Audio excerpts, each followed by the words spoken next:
Hey guys, tonight we're heading somewhere warm. Not cozy warm, sun scorched, skin prickling warm. A place where the air smells like crushed herbs, melted wax, and something that might have once been human. You're standing beside a quiet body, lying still on a stone slab in ancient Egypt. Around you, the breeze carries the sound of sandals slapping hot ground, incense curling upward like snakes in prayer. And the man beside you, he's sharpening a long, thin hook. He gives you a wink that feels inappropriate for the situation. This is not a funeral. This is a procedure. And tonight, you're not just witnessing a mummification, you're learning why the ancient Egyptians, the most obsessive perfectionists of the afterlife, pulled brains out through the nose like some kind of spiritual plumbing. Now, dim the lights, maybe turn on a fan for that soft background hum, and let's ease into tonight's journey together. So, before you get comfortable, take a moment to like the video and subscribe, but only if you genuinely enjoy what I do here. And let me know in the comments, where are you listening from and what time is it over there? Let's begin. You don't remember walking in, but here you are, toes brushing gritty stone, shadows stretching across the embalming floor. The body is fresh, or fresh enough. The priests have already said their words, the family has already wept, and now it's time for the real artistry to begin. You watch as the first tool is selected, a thin metal rod, slightly curved, cruelly confident. The kind of instrument that doesn't just enter the body, it negotiates. One man holds the head, another gently slides the hook up the left nostril, not the right, always the left. The tool disappears deeper than any modern doctor would allow. Then comes the part you weren't ready for, a sharp twist and a crack. They've breached the bone behind the face, so thin it shatters like a spiderweb made of sugar. They begin stirring, no elegance, just a brutal little scramble. And then, drip. The brain begins to ooze, slow as honey, down the back of the throat and out through the nose. You flinch, they do not. Historians still debate whether this was symbolic or simply practical. Some claim the Egyptians believed the brain was irrelevant to thought, useless, a sponge to be discarded. Others argue they must have understood its importance and simply didn't care. After all, the heart was what mattered here. The heart was the seat of memory, feeling, judgment. The heart got a ritual. The brain got a hook. And so, piece by piece, it's drained. No ceremony, no chanting, just gravity and practice. One of the embalmers leans back. Still better than dealing with nobles while they're alive, he mutters. You're not sure if that's a joke. Beside you, a bowl fills with something you can't quite name. It's not blood, it's not flesh, it's person. But it's also just a step in the process, a step no one finds strange anymore. You look up. On the walls, painted in ochre and soot, are scenes of gods weighing hearts on golden scales. Jackal-headed Anubis guides the dead. Featherlight judgment decides eternal fate. And yet here, now, it all begins with a man with sweat on his brow and a hooked rod in his hand. You sit quietly in the corner as they wipe down the table. The work isn't done. Not by far. There are organs to remove, spices to grind, linen to measure, but the brain is already gone. Discarded, forgotten. The most human part of us left behind on purpose. And you can't help but wonder, if a civilization spends 3,000 years throwing away the brain, what does that say about how they really understood the mind? You're still seated in the corner, trying to unsee what just happened. The hook has been cleaned and hung neatly on a rack, next to something that looks suspiciously like a melon baller.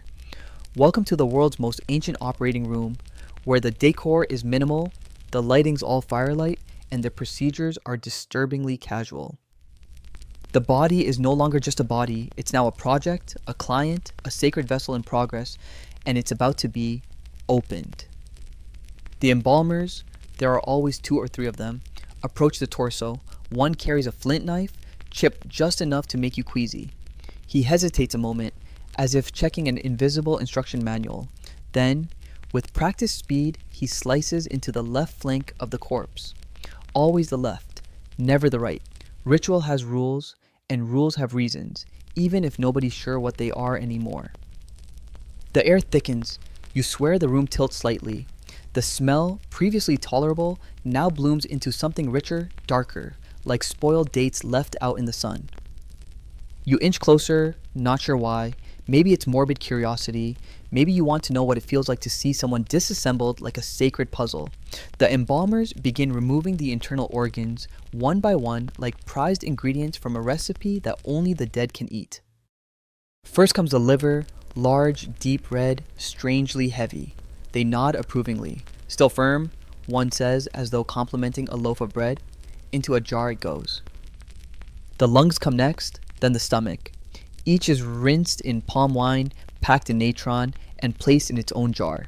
Ceramic, decorated, smiling with the faces of protective deities. One jar has the head of a falcon, another a baboon, one is clearly a jackal. These are the sons of Horus, guardians of guts. You glance at the jars, and they almost look friendly, childlike, like little pets meant to keep your insides company. But where's the heart? That's the twist. The heart, most important of all, is often removed too, but then cleaned, blessed, and returned to the chest cavity. It must be present at judgment. It is your defense attorney in the afterlife. The brain got tossed out like fish scraps, but the heart gets a second chance. Historians still argue whether the heart was always put back in. Some believe it depended on the rank of the deceased. Others suspect later dynasties started skipping it altogether, relying on magic amulets to do the talking. Either way, the point remains. What mattered was not how much you knew, but how much your heart weighed. Literally. And now the body is empty. Not metaphorically, truly empty. A vacant house. The embalmers rinse the cavity with wine and spices, scrub it gently like they're preparing a feast. Only the feast is the body itself, and eternity is the guest of honor. Then comes the drying phase, the most passive-aggressive part of the whole ritual. You watch as they pack the body, pack it like a suitcase, with linen, resin, sawdust, and natron. You wonder if this is how ancient Egypt invented the concept of stuffing pillows. Then the entire body is buried in natron, the sacred salt mix, a bed of it underneath, a mountain of it on top, and now you wait. 70 days. No, that's not a typo. 70. The number is symbolic, sacred, and very inconvenient for scheduling. But the Egyptians believed the soul needs that long to fully separate from the body, to forget its cravings, to stop hovering nearby. So while the body dries out, you sit. Sometimes the embalmers come by and poke it. Sometimes they check moisture levels like farmers with crop soil. But mostly, the dead are left to dehydrate in silence. You have dreams during these weeks, strange ones. You see yourself walking through narrow hallways of gold, chased by shadows with falcon masks. You hear whispers in a language you don't speak, but somehow understand. You feel yourself pulled toward a river that isn't water. You think maybe you're rotting too. And then, one morning, the embalmers return. They unwrap the salt, they lift the body, and it crinkles. The skin is tight. The smell is, well, less offensive. The body has lost weight. And, ironically, it looks more alive now than it did before. One embalmer taps the forehead lightly, like checking for a hollow sound. He grins. Ready for dressing. You're not sure whether he means the bandages or the salad, but either way, you've moved to the next phase. You wonder if the soul, wherever it's gone, is watching, approving, maybe fidgeting. 70 days is a long time to wait for someone to sew you shut again. But that's the thing about ancient Egypt. Nothing is rushed and nothing is wasted, except, of course, the brain. You're starting to notice something odd. The embalmers don't treat the body like a corpse. They don't flinch, don't mourn, don't speak in hushed tones. It's not reverence, it's routine, like folding laundry, like preparing tea. The dead are just people, paused. The wrapping begins before sunrise. The heat hasn't quite arrived yet, and there's a stillness in the air as if even the wind is holding its breath. You sit cross-legged in the corner, and before you, the linen piles rise like miniature dunes, bleached, crisp, whisper thin. Each strip has been carefully woven, pressed, and perfumed. The embalmers begin by oiling the body. Not gently, this is no massage. They rub it down with palm oil and cedar resin like they're waxing a sacred canoe. You can smell nutmeg, frankincense, myrrh, a whole spice market for one dried out man. The body, now leathery and light, is ready for its second skin. They start with the fingers and toes, each digit individually wrapped, as if the soul might someday need to type something. Then the hands, the feet, ankles, arms, thighs, shoulders. You watch as they encase the body, not all at once, but like artisans dressing a king in memory. Layer after layer goes on, some wide, some narrow. Occasionally they pause to place an amulet, a scarab here, a knot of Isis there. These aren't just decorations, they're security systems, protective charms to keep the dead from getting lost, eaten, or judged unfairly in the afterlife. And tucked between the wrappings, sometimes they whisper prayers. Not full chants, just fragments, like reminders, like little notes slipped under the sheets. You hear one of them mutter, "May your feet never falter in the hall of two truths." Another adds, "Don't forget your name, you'll need it." Historians still argue whether every layer had to be blessed. Some sources say yes, every fold and invocation. Others claim that was only for pharaohs. But the one thing they all agree on, this process took days, maybe weeks, maybe longer if the family had coin. You lose track of time as the form slowly disappears. The body becomes something else, a sculpture in linen, a chrysalis, a question mark wrapped in reverence. They tie the final band around the head, leaving a gentle crease for the mouth, a faint ridge for the nose. No features really, just the impression of a face. The man who once laughed, worried, argued about barley prices, now silent, bound for eternity in cotton strips and the smell of cinnamon. And then comes the resin. Thick, hot, and black as night, it's poured over the body like lacquer on an icon. The embalmers coat the outer wrappings, sealing everything in place. It hardens quickly, like candle wax on cold stone. The smell is intense, sweet and smoky with a sharp undertone that stings the eyes. They step back and admire their work. And honestly, it's beautiful. Grim, yes, but beautiful. You can see the care in every crease, the ritual in every fold. They haven't just preserved a body, they've built an identity that can't rot. Still, you wonder why all this for that? Why devote 70 plus days, countless spices, and an entire team of specialists to someone whose brain got scrambled and flushed out like a forgotten dinner?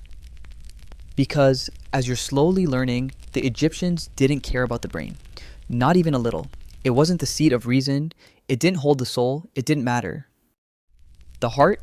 That was everything. It knew, it remembered, it testified. But the brain?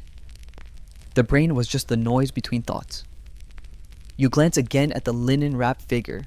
There's no expression left, no hint of who he was, and yet, somehow, he's more himself now than when he arrived. A completed form, a thing that makes sense to the culture that made it. One embalmer lights a bit of incense, letting the smoke rise like a final breath. Another places a cartonnage mask beside the body, gold, blue, inlaid with lapis. It doesn't look like the man. It doesn't have to. The point isn't realism. The point is recognition by the gods. You realize something then, something small but sticky. This whole process wasn't for us. It wasn't meant to be understood by the living. It was a conversation between the dead and whatever waits beyond. And the hook through the nose? That was just the first word in a very long sentence. You wake before the embalmers. Not from sleep exactly, more like a lingering drift back into awareness. The fire has gone out. Ash settles like soft gray snow around the body. You're still here, still watching, still unsure whether you're a witness or just another part of the ritual now. The body, now fully wrapped, has become something strangely noble. It doesn't look like a person anymore, not even in silhouette. It looks like memory preserved in cloth. You half expect it to blink. And today, it gets a face. Well, a face-shaped decoration anyway. Cartonnage, they call it. A sort of ancient papier-mâché, built from linen soaked in glue and plaster, molded and painted with the symbols of eternity. Not a portrait, more like a resume. The face you want the gods to see, if they're judging. The mask is already prepared. A wide gaze, rimmed in blue and black. brows arched in calm approval, a mouth that looks like it's always about to say something wise or slightly smug. Gold foil shines along the headdress. You wonder if the man ever smiled like that when he was alive. The embalmers lift the mask with both hands and gently place it over the head of the linen-wrapped body. It fits perfectly, despite the fact that it was made without a mold. They don't even press it down, just rest it like a crown of identity. And just like that, the man has become something else. No longer a farmer, no longer a bureaucrat. Now he is an image, a symbolic self, a passport to forever. You watch silently, but the embalmers speak. His name was Iru. He served under Pharaoh Horemheb. He had 4 daughters, one died young. He liked melons.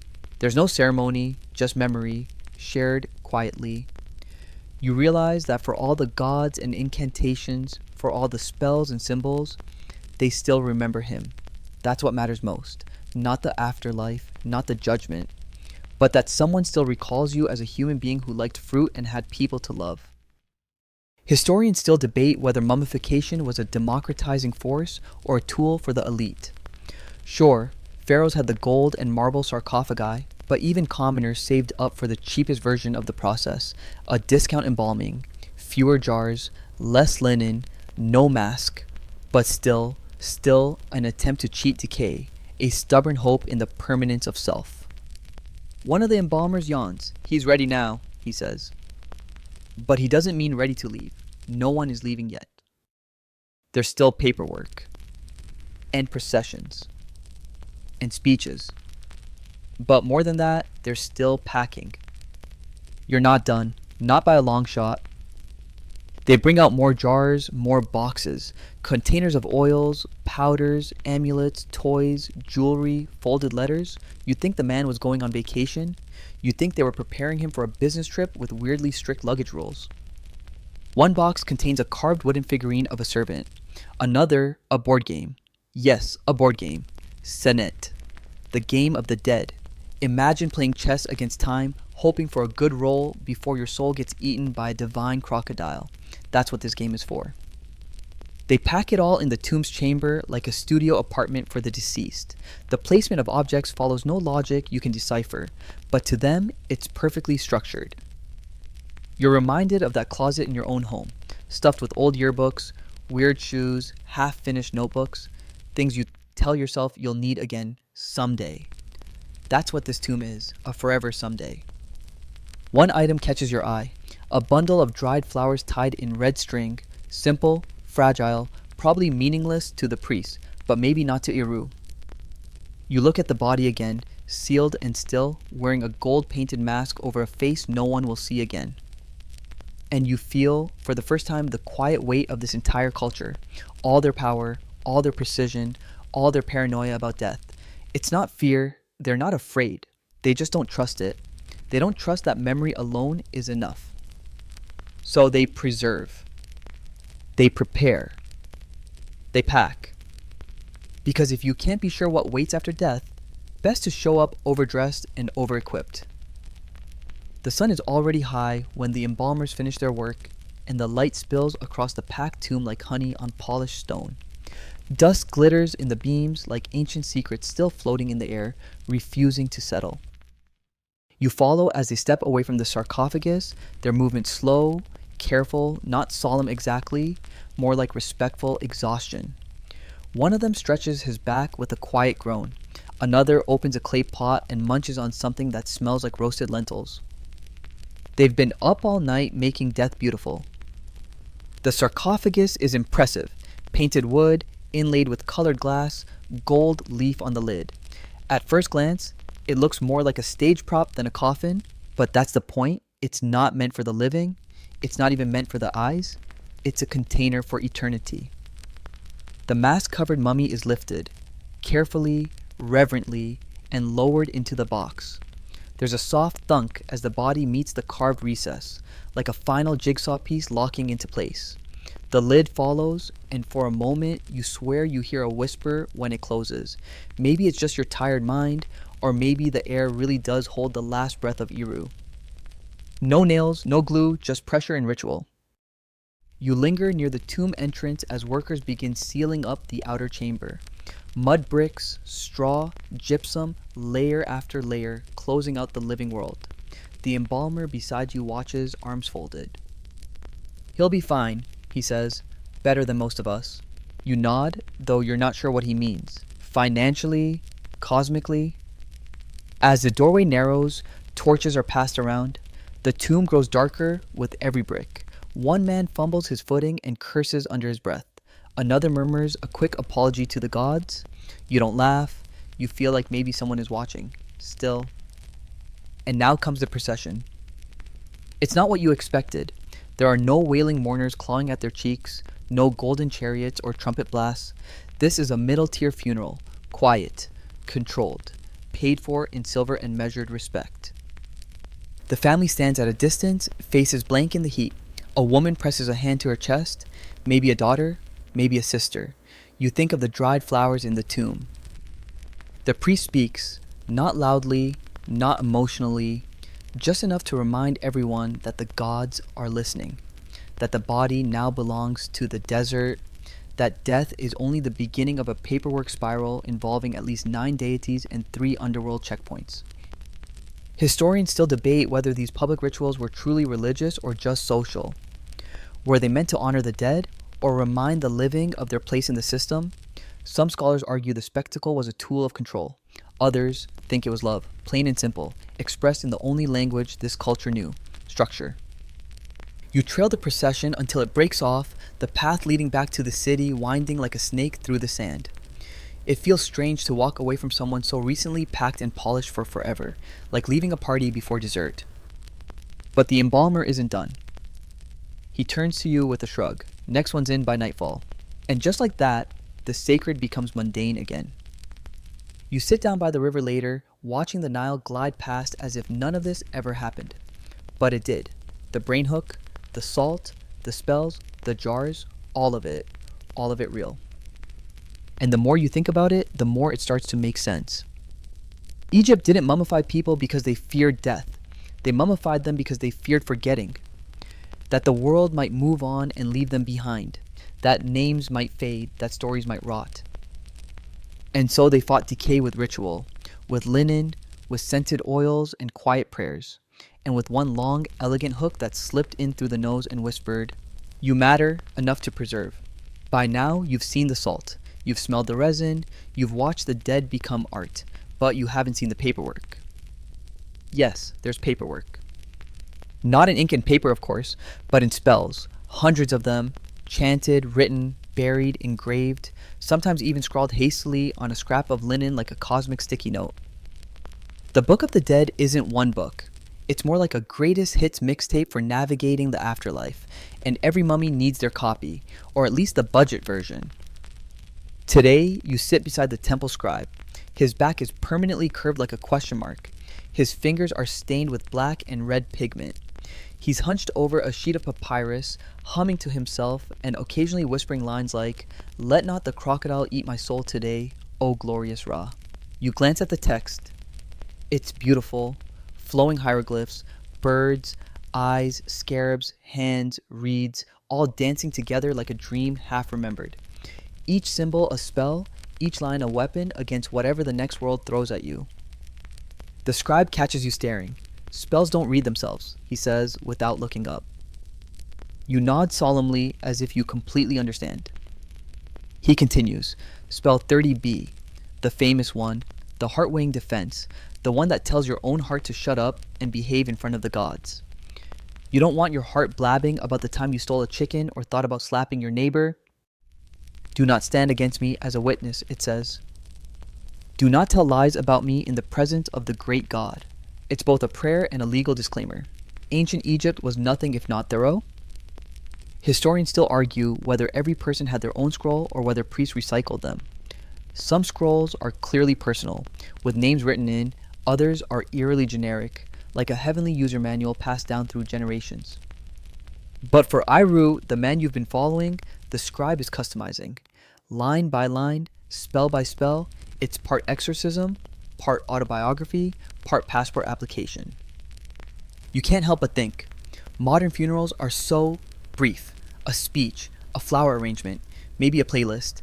But this is a lifetime audit, a backup plan for your soul. The scribe pauses to stretch. He cracks his neck like a withered palm tree, then dips his brush in ochre and adds a final line. Let me pass untroubled. You wonder if it worked. You wonder if anyone ever got to the other side and realized their scroll was missing a page. Oh no, they'd say. I forgot the one about not peeing in sacred pools. It's not just the big sins that'll get you, it's the small ones, the invisible ones, the forgotten ones. So they write it all down. Next to the scroll, the scribe lays out a collection of amulets, little stone trinkets in shapes both sacred and slightly cartoonish. Ankhs, eyes of Horus, tiny mummified gods that look like Chesire.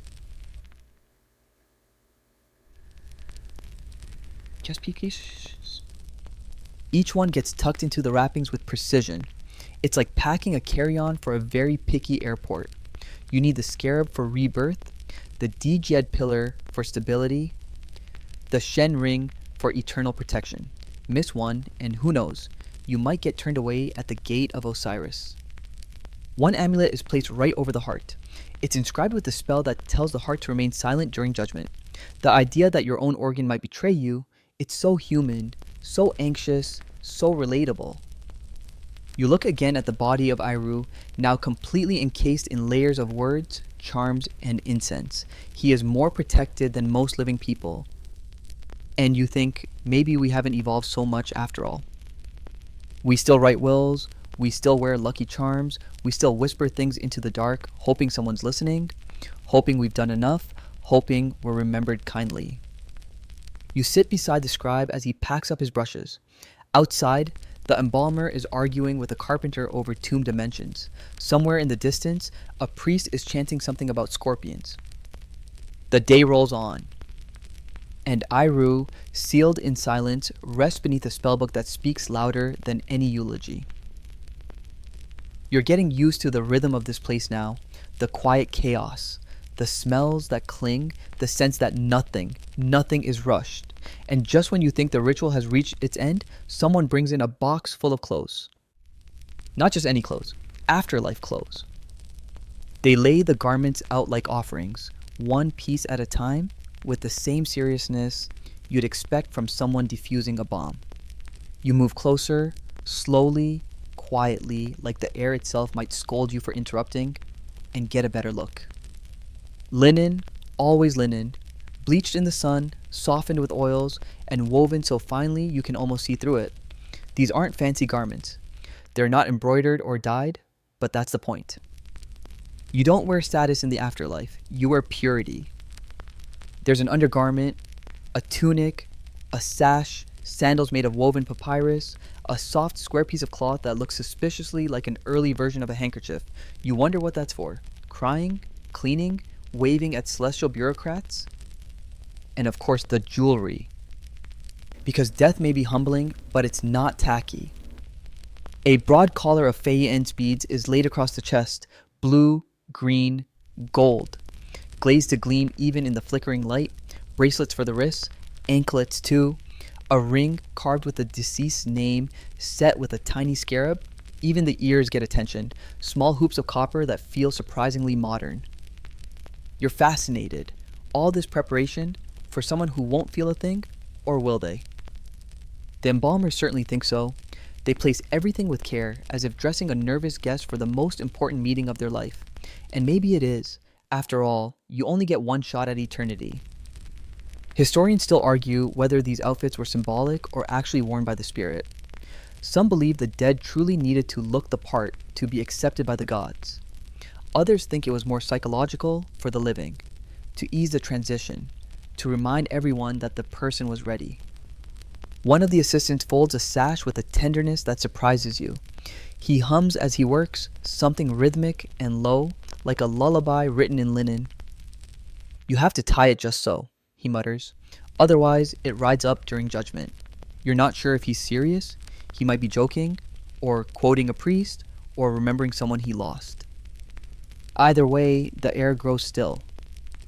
And you realize this is the last time anyone will touch this body with affection. Once the tomb is sealed, once the incense fades and the guests drift away, that's it. No one will tuck a fold back into place. No one will straighten a sandal. This is the final outfit, not for a day or a week or a year, but forever. You can't help but compare it to modern times. How quickly we dress our dead, how quietly, a black suit, a floral dress, something from the back of the closet, chosen in a hurry.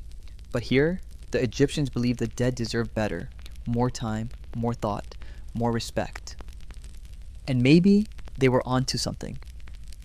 Maybe the ritual wasn't just about pleasing the gods, it was about giving grief a rhythm, a structure, a job.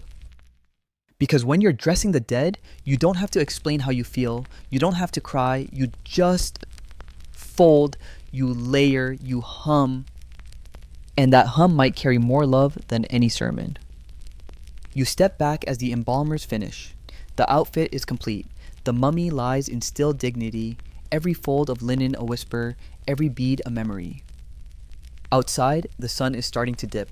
Shadows stretch like slow dancers across the temple floor. The priest returns, holding a palm scroll. He begins reading aloud in a tone that's neither loud nor soft.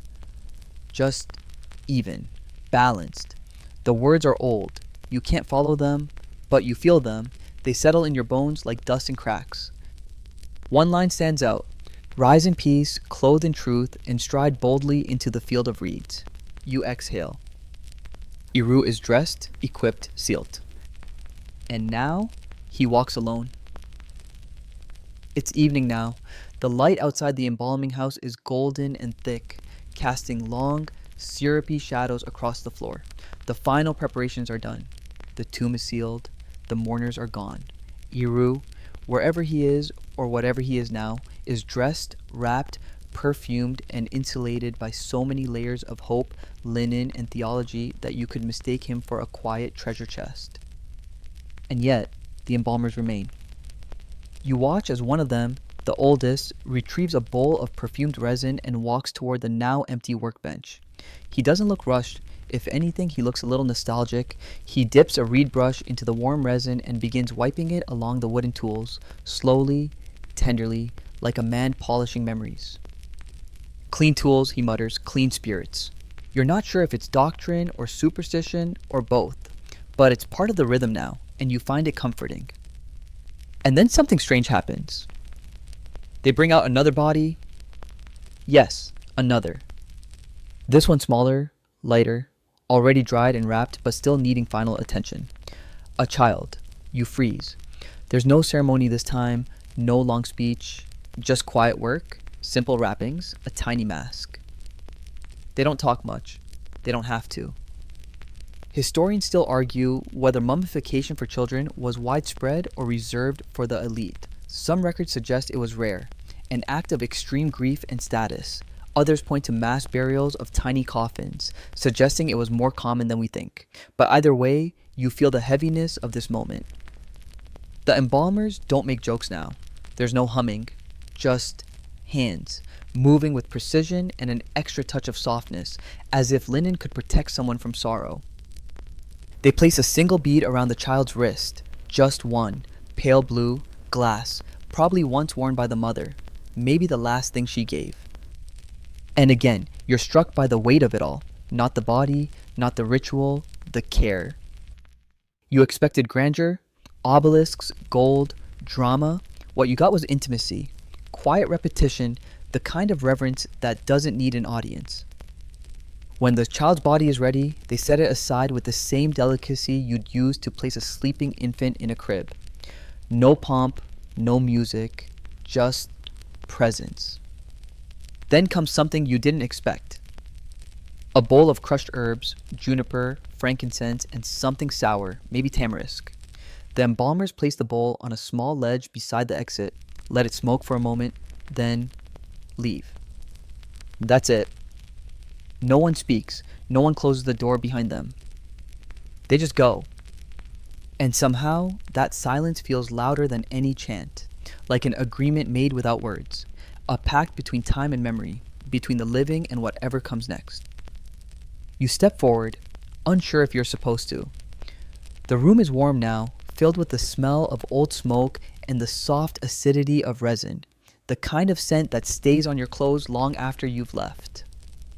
You find yourself looking at the tools, each one clean, lined up, glinting slightly in the torchlight. Hooks, tweezers, linen scissors, measuring cords, all of them humble, none of them golden, but these are the real artifacts, not the jewels, not the statues. These shaped eternity. And maybe that's the point. For all the splendor we associate with Egypt, the pyramids, the temples, the impossible architecture, it's these quiet things, these daily tools of mourning and magic that mattered most. One embalmer returns, briefly. He lights a new lamp and places it beside the child's form, just one flickering flame chasing away the growing dark. He notices you watching. Soul needs light, he says, same as a room.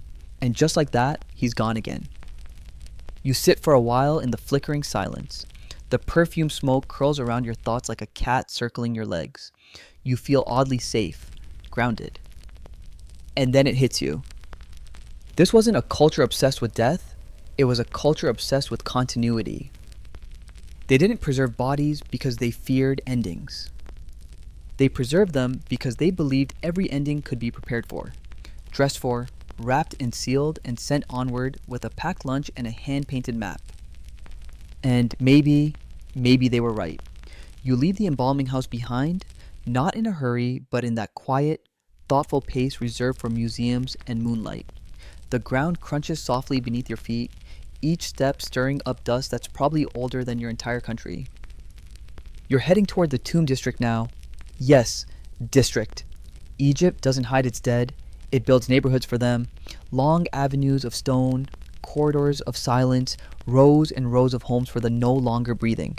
Some are cramped and humble. Others are so lavish they'd make modern real estate agents weep. You pass one tomb that looks like a miniature palace. Sandstone lions guard the entrance, their faces half eroded, half smug. Inside, painted walls show the tomb owner hunting hippos in a papyrus swamp, enjoying banquets, playing harps, laughing at death the way only the rich can. And you think, was this true? Did he really live this life? Or was it a wish? A resume? A little ancient PR to impress Osiris? Historians still argue whether these scenes were documentary or aspirational. Were tomb paintings meant to show the gods who you were or who you hoped to be? You turn a corner and enter a smaller tomb. Modest, humble, probably middle class if the afterlife had such a thing. And it's here you discover something unexpected. Smell. Not the stale, choking kind you brace for, but something rich, spiced, floral. This is perfume, and not by accident. You find a bowl at the center of the chamber, still stained with what was once thick oil, probably myrrh or cinnamon or lotus essence. And now, centuries later, it still clings to the air. Perfume was more than luxury in ancient Egypt. It was a language. The embalmers used it, the priests wore it. Even the dead were anointed with it, not to cover up decay, though that helped, but to signal worthiness, holiness, purity. You remember one embalmer gently dabbing oil behind the ears of a wrapped corpse, like a mother preparing her child for school. It wasn't for the gods. It wasn't for the mourners. It was for them. Because scent travels differently through memory. Long after names are forgotten, smells remain. One whiff and you're back in a childhood kitchen, a forest, a funeral, a love. Here, in this tomb, the perfume is trying to hold someone's story in the air just a little longer. You sit down beside the bowl and look up at the walls. Painted figures still dance across the sandstone, men harvesting grain, women baking bread, children playing in the courtyard. No pharaohs, no pyramids, just life. And it hits you. This was the point of all of it. Not immortality through glory, but continuity through detail, through routine, through the smell of fresh loaves and blue lotus and resin smoke. The Egyptians weren't just preserving bodies. They were preserving the feeling of being alive. You close your eyes, try to breathe it in, not just the scent, but the idea that someone once loved this place enough to pack it with the familiar, that someone once stood exactly where you're sitting now, lit a torch and said goodbye, with a trembling hand and a mouth full of ritual, and that the person in this tomb was ready.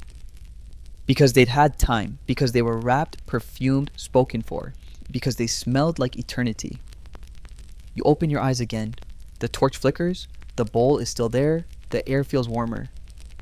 And outside you hear the Nile. Flowing, still, just like it did 3,000 years ago. You follow the sound of the river, soft and endless, until it leads you to a procession. Not a grand one with trumpets and dancers, but a quiet caravan of mourners walking the westward path. Always west. That's where the sun dies each night, and where the souls go to wait for morning. The group moves like water, slow, steady, unstoppable. At the front, 4 men carry the coffin on a wooden frame. Behind them, a woman keened softly, not theatrically, but like someone whose grief is worn in the soles of her feet. You trail them from a respectful distance, invisible but present, part of the landscape. They pass a painted shrine, stop briefly to pour water into the dust, and murmur a few words. One of the priests scatters natron into the wind, a final gesture of preservation, as if the air might decay without it.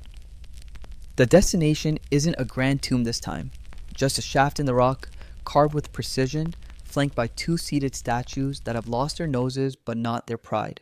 A small altar waits nearby, covered in bread, beer, onions, and dried dates, the essentials. Yes, onions. The afterlife apparently requires good seasoning. As they lower the coffin into the tomb, someone shouts something rhythmic. Part prayer, part poem. You can't translate it exactly, but the tone is unmistakable. Be full, be fragrant, be ready. And again, the scent of resin floods your senses, not overpowering, just enough to mark the space as sacred, or maybe set apart is a better word. Not holy, not untouchable, just elsewhere. And now the family steps forward, one by one, to do the most important thing of all. They speak his name. Just once. No titles, no flattery, just his name in full. Because to the Egyptians, to speak someone's name after death is to keep them alive.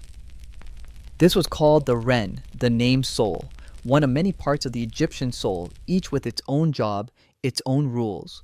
There was the Ka, your vital essence, the Ba, your personality bird, the Ib, your heart, the Shut, your shadow, and the Ren, which had one job only, to be remembered.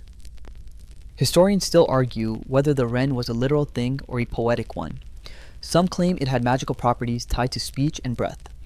Others think it was just an ancient way of saying, don't let them be forgotten. But either way, the message was clear. If no one speaks your name, you disappear. You sit by the altar after the mourners leave. The food remains untouched, but it wasn't meant to be eaten, not physically. The soul absorbs its essence. You think of it like ghost calories, symbolic nutrition for the long road ahead. A loaf of barley bread crumbles in the heat. A small jar of beer begins to foam. You resist the urge to touch anything. You're not supposed to be here, but the silence is so total, you can hear your own thoughts arranging themselves like pottery on a shelf. You think of your own name. How many people would speak it after you're gone? And for how long? In the distance, another funeral begins, another name read aloud, another body carried through incense and whispers. It never stops, this slow river of memory, this ongoing rehearsal for something none of us really understand. You rise and walk back toward the embalming house. It's empty now, the tools cleaned and stored, the floor swept with methodical grace. But one thing catches your eye. A scrap of linen. It's been left behind, folded neatly, no blood, no stains, just there. You pick it up and hold it to your face. It smells faintly of cedar, and underneath, the tiniest trace of something sweet. Not flowers, not spice, something like time itself. Pressed, preserved, waiting. And you realize this isn't a culture obsessed with death. It's a culture that learned to tame it. With linen. With language. With onions and oil and names whispered into the dark. Not to stop death, but to give it shape. To give it rhythm. To give it, dare you say it, dignity.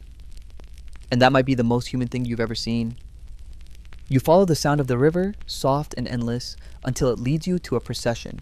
Not a grand one with trumpets and dancers, but a quiet caravan of mourners walking the westward path. Always west. That's where the sun dies each night, and where the souls go to wait for morning. The group moves like water, slow, steady, unstoppable. At the front, 4 men carry the coffin on a wooden frame. Behind them, a woman keen softly, not theatrically, but like someone whose grief is worn in the soles of her feet. You trail them from a respectful distance, invisible but present, part of the landscape. They pass a painted shrine, stop briefly to pour water into the dust, and murmur a few words. One of the priests scatters natron into the wind, a final gesture of preservation, as if the air might decay without it.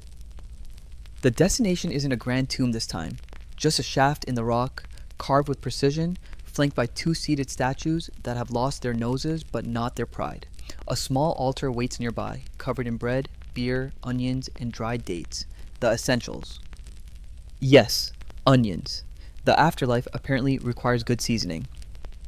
As they lower the coffin into the tomb, someone shouts something rhythmic, part prayer, part poem. You can't translate it exactly, but the tone is unmistakable. Be full, be fragrant, be ready. And again, the scent of resin floods your senses, not overpowering, just enough to mark the space as sacred. Or maybe set apart is a better word. Not holy, not untouchable, just elsewhere. And now the family steps forward, one by one, to do the most important thing of all. They speak his name. Just once. No titles, no flattery, just his name in full. Because to the Egyptians, to speak someone's name after death is to keep them alive. This was called the Ren, the named soul, one of many parts of the Egyptian soul, each with its own job, its own rules. There was the Ka, your vital essence, the Ba, your personality bird, the Ib, your heart, the Shut, your shadow, and the Ren, which had one job only, to be remembered. Historians still argue whether the wren was a literal thing or a poetic one. Some claim it had magical properties, tied to speech and breath. Others think it was just an ancient way of saying, don't let them be forgotten. But either way, the message was clear. If no one speaks your name, you disappear. You sit by the altar after the mourners leave. The food remains untouched, but it wasn't meant to be eaten, not physically. The soul absorbs its essence. You think of it like ghost calories. Symbolic nutrition for the long road ahead. A loaf of barley bread crumbles in the heat. A small jar of beer begins to foam. You resist the urge to touch anything. You're not supposed to be here, but the silence is so total, you can hear your own thoughts arranging themselves like pottery on a shelf. You think of your own name. How many people would speak it after you're gone? And for how long? In the distance, another funeral begins. Another name read aloud. Another body carried through incense and whispers. It never stops, this slow river of memory. This ongoing rehearsal for something none of us really understand. You rise and walk back toward the embalming house. It's empty now, the tools cleaned and stored, the floor swept with methodical grace. But one thing catches your eye. A scrap of linen. It's been left behind, folded neatly, no blood, no stains, just there. You pick it up and hold it to your face. It smells faintly of cedar, and underneath, the tiniest trace of something sweet. Not flowers, not spice, something like time itself. Pressed, preserved, waiting. And you realize this isn't a culture obsessed with death. It's a culture that learned to tame it. With linen. With language. With onions and oil and names whispered into the dark. Not to stop death, but to give it shape. To give it rhythm. To give it, dare you say it, dignity. And that might be the most human thing you've ever seen. You return to the banks of the Nile, where dusk has begun to cool the sand and everything feels suspended in amber. The boats are drifting slow tonight, fishermen casting nets that glitter like silver spiderwebs in the last light. You sit on a rock warmed by the sun and listen, not for voices, not for wind, but for stillness. Behind you, the city of the living hums with evening. Dogs barking, pots clinking, someone yelling about lentils. But here, at the river's edge, time leaks gently out of the day, and in the water's faint ripple, you begin to understand the final piece of the mummification puzzle. Where the dead are buried is just as sacred as how. Egyptians didn't just choose random tomb spots. They chose landscapes, alignments, energy. The west bank of the Nile was the land of the dead, where the sun dipped behind the hills and into the underworld each night, only to rise reborn in the east come morning. You stare at the water, it runs north, but everything about this place feels like it flows toward the horizon. They say Osiris, god of the afterlife, was buried along this river somewhere. Not that anyone agrees where. Some say Abydos, others say he's buried nowhere because he's buried everywhere. A metaphor, a presence, a mood. And so tombs cluster along this bank like offerings themselves, stacked, carved, hidden in hills, painted with prayers, and stocked like a grocery store for eternity. You walk toward one. It's open, not vandalized, just weathered. A tomb that's already been emptied by time. Inside, the walls are chipped, the colors faded, but the stories remain. A man sits beside his wife, smiling stiffly. Their children offer lotus flowers. A servant presents a duck the size of a small dog. It's not opulent. It's relatable. Like ancient Instagram. Here's me enjoying retirement, the afterlife edition. But in the corner, you find something strange. A jar, broken. Inside, not ashes or offerings, but paint. Old, dried paint, still clinging to the inside like a memory refusing to be scrubbed out. Someone painted this tomb by hand. With care, with color, with belief. You imagine them, bent over with a reed brush, humming some tune about rebirth and breakfast, trying not to smudge a falcon's wing. Maybe they didn't believe in the gods, maybe they were just doing a job, but maybe, just maybe, they painted because they hoped it mattered. Historians still debate how many workers believed in the rituals they helped perform. Some argue that religion was deeply internalized, woven into every part of Egyptian life. Others think it was performative, a system upheld out of tradition and fear. But tonight, in this half-forgotten tomb, you don't feel fear. You feel longing. A desire to be seen, to be remembered, to be real in some way that outlives the body. And maybe that's why so much effort went into the preservation of the dead. Not because they thought death was the end, but because they feared being blurred out, like the fading ink on this very wall. You sit on a stone bench and run your hand along the grooves of a painted lotus. The lines are shallow now, but they're still there. Someone made this for someone else. Centuries later, your fingers find it. That's all the magic anyone could hope for. Outside, the wind picks up. It brings the scent of water and warmed earth. You feel the urge to speak a name, though you don't know whose, so you whisper the only one you can. Iru. Not because he was a pharaoh, not because he changed the world, but because he was prepared, because he was loved enough to be wrapped. And in that whisper, you realize this culture didn't worship death. It worshipped connection, to place, to person, to memory, and to the strange, hopeful idea that if someone just says your name even once, you don't vanish completely. The river keeps flowing. The tomb stands quietly behind you. And the sky, dark now, stretches like a great linen cloth overhead, waiting to wrap the world. Night in Egypt is a strange kind of quiet. Not silence, never silence, but a layered stillness. The rustle of palm fronds, the distant lap of the Nile, the occasional cough of a donkey that doesn't realize it's holy ground. You're walking again, though you don't remember standing up. Your feet move like they've always known where to go. You find yourself among tombs once more. This time it's different, newer, fresher. The stone hasn't weathered, the paint hasn't peeled, the prayers on the walls are still bright enough to glow, and in the center of it all, a simple coffin, open, waiting, quietly demanding nothing. A young embalmer stands beside it, barely more than a boy. Resin smudges his elbows, a thread of linen clings to his sleeve. His hair's a mess, his sandals are cracked, and yet, he looks like he belongs more than anyone you've seen here. He's not chanting, he's not rushing, he's just tying a knot, carefully, deliberately, a final fold over the chest of the wrapped figure. His hands move like he's closing a story he knows by heart. You don't speak. Neither does he. The only sound is the soft creak of linen tightening against linen. And then, gently, he leans down. Whispers something into the mummy's ear. So soft you almost miss it. Rest now, uncle, you're home. That's it. No spell, no theatrics, just a human sentence, spoken from the living to the dead like a shared secret across a river that never truly divides. And something in you exhales. Because in that one line, everything you've witnessed begins to make sense. The hooks, the jars, the endless layers of linen, the perfume, the scribe's brush trembling over papyrus, the daughters crying at the threshold. All of it was love.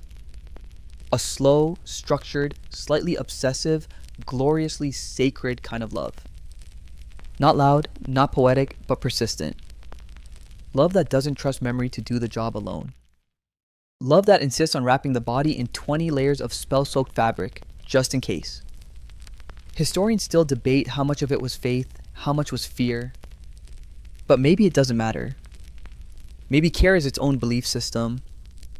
The boy wipes his hands, his shoulders drop, not from fatigue, but relief. He glances at you, and there's no surprise in his eyes, just recognition, as if he knew someone would be watching, someone always is.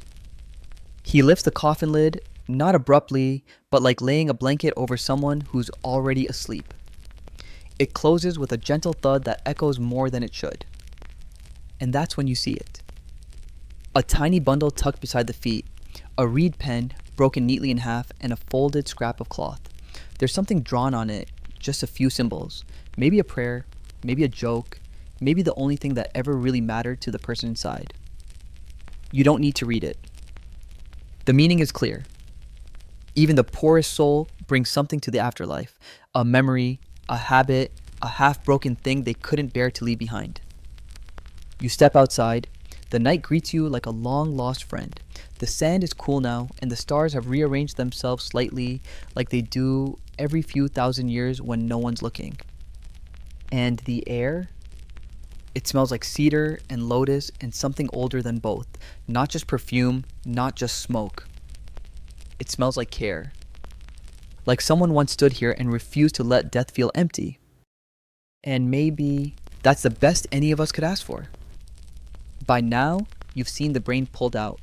You've watched the body salted, dried, wrapped, painted, prayed over, packed with onions and amulets and old jewelry. You've walked among the tombs. You've smelled the resin. And still, the story isn't done. Because even after the rituals are finished, even after the tomb is sealed and the mourners have returned to their barley and gossip, the body might not be allowed to rest. Tonight, you find yourself somewhere strange, a warehouse of sorts. Not a modern one, not full of crates or dusty scrolls.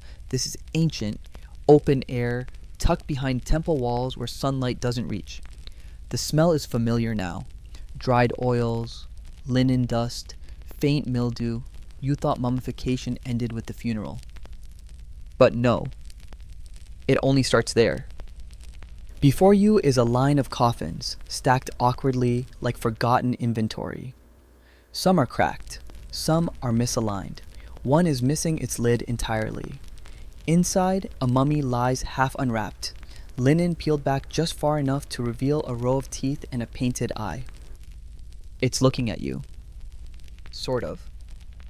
An older priest, lean, impatient, the kind who probably hasn't smiled since the reign of Thutmose III, waves a hand toward the pile.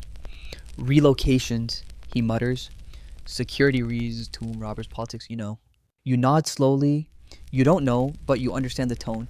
Bureaucracy, it turns out, is eternal. This is something historians talk about only in footnotes. Mummy recycling. See, over the centuries, as dynasties rose and fell, tombs were raided, flooded, repurposed. The Valley of the Kings became a high-traffic zone. Grave robbers got smarter. Priests got paranoid. And the solution? Move the bodies. Rewrap them, relabel them, bury them again somewhere safer, in secret tombs, in mass caches, in mountainside hideouts with long winding passages and coded maps. You think of it like witness protection for the dead. But here's the catch, not everyone made it back into the earth. Some mummies were misplaced, some were sold, some, brace yourself, were ground up and used as medicine. Yes, really. In medieval Europe, Egyptian mummies were pulverized into powder and sold in jars as healing tonic. The logic?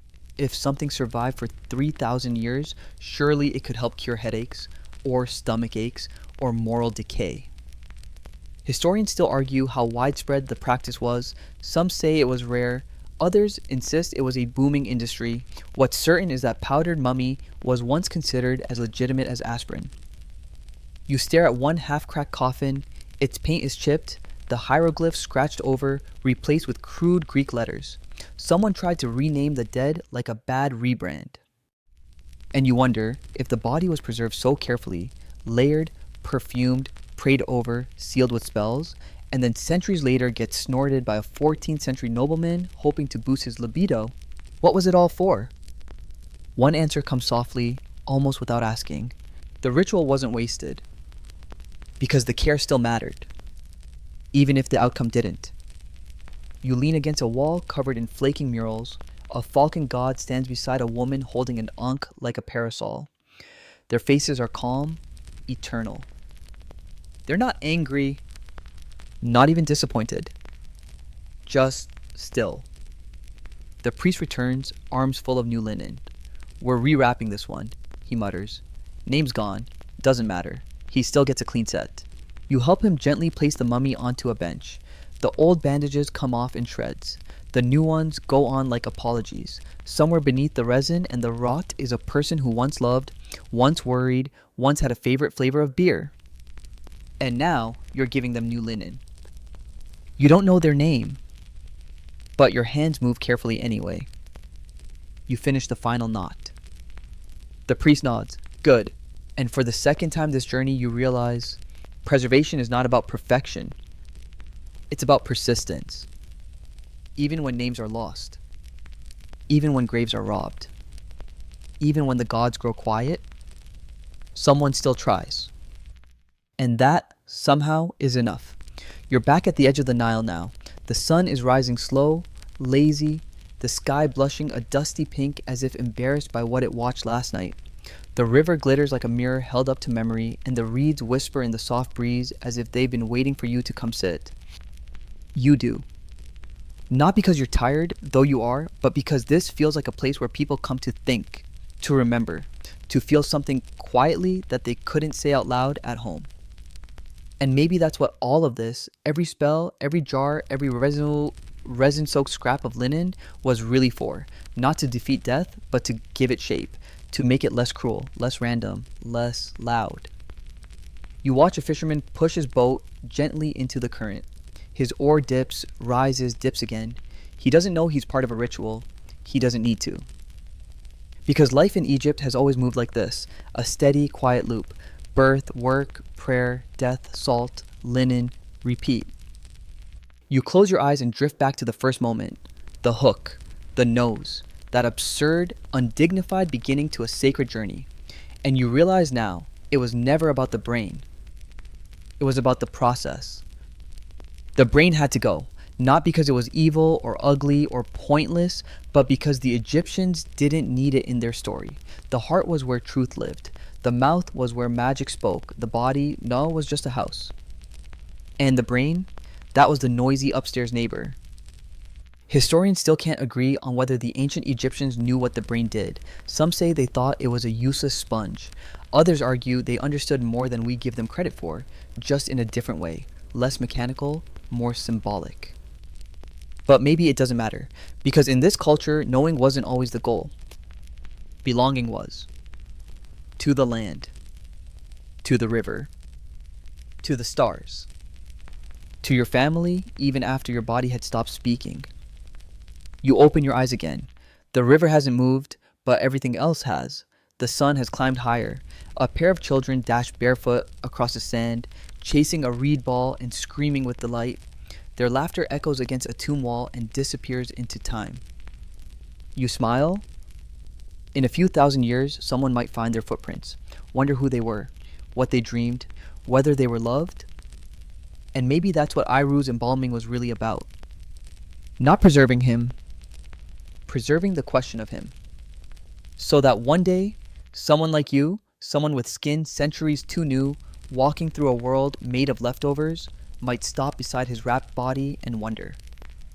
You remember the bead around the child's wrist, the scribe's brush shaking over spell 30B, the teenage embalmer whispering, "Rest now, uncle," the falcon-shaped jar keeping someone's lungs company in the dark.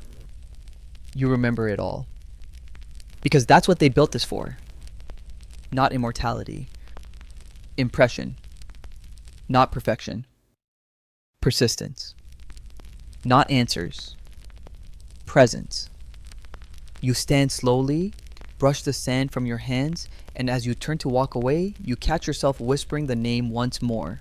Quiet, careful, like a promise. Iru. The reeds sway behind you. The water ripples, and somewhere far below the surface, something ancient exhales. The morning is warm now, but not cruel. The kind of heat that settles into your skin like a story you've heard 100 times but still want to hear again. You walk one last time through the edge of the necropolis, slowly, carefully, as if your footsteps might wake the walls. And that's when you notice something. Not a tomb, not a statue. A door, half buried, sand drifting across its base like time forgetting to clean up after itself. It's not marked. It doesn't belong to anyone important. It might have been a storehouse once, or a family shrine. The hinges are rusted, the wood half-eaten, but you feel drawn to it, not out of curiosity, but recognition. This place, like every other space you've passed, was part of someone's attempt to matter, and that makes it sacred. You crouch and brush sand from the threshold. Your fingers trace shallow carvings, worn nearly smooth. One symbol repeats, a heart, not stylized, just steady. And suddenly, you realize what's missing in modern death. Time. The time to wrap someone, to prepare them, to write their name again and again until the ink smudges and their story seeps into the cloth. The time to argue over which god should watch their liver. The time to fold their final tunic like it still matters how it creases. You think of your own world, clean, quick, efficient, graves filled in an hour, obituaries written with templates, and no hooks, sure, but no incense either. The Egyptians knew death was not a singular moment. It was a process, one with texture, scent, song, error, silence, tenderness. You didn't just lose someone. You walked with them all the way to the end of the sand and maybe a little beyond. Historians still argue whether the Egyptians truly believed in an afterlife or whether their rituals were just a way of coping with the inevitable. But as you kneel in this forgotten doorway, with dust in your mouth and sun at your back, you find that debate meaningless. Because belief isn't always loud. Sometimes belief is just showing up. Every day, every death, every fold of linen, every name spoken into a room no one else can hear. You place your hand on the worn stone one last time. It's warm. Not from the sun, though that helps, but from presence. This whole civilization still pulses faintly, not in the monuments, not in the mummies. In the rhythm, in the care. You begin the slow walk back toward the river, your steps soft, your breath steady. And as you walk, the questions trail you like shadows. What happens if no one says your name again? What happens when the linen unravels? What happens if we stop caring? And then a breeze carries the answer, nothing happens. And that's the danger. So we keep rapping. We keep remembering. We keep asking, are you ready? And whispering, yes, you are.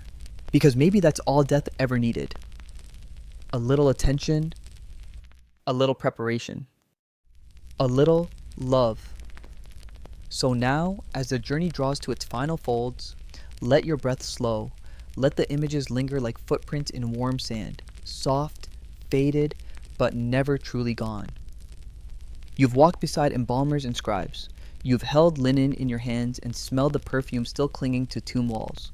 You've watched bodies become memory, bit by bit, prayer by prayer, and maybe Along the way, you started to feel it too. That strange, unexpected peace. Because in this land of endless sun and careful death, nothing is wasted, not even grief, not even time. Here, every gesture has meaning. Every thread, every whisper, every jar tucked in a tomb was someone's way of saying, I remember you. I see you. You mattered.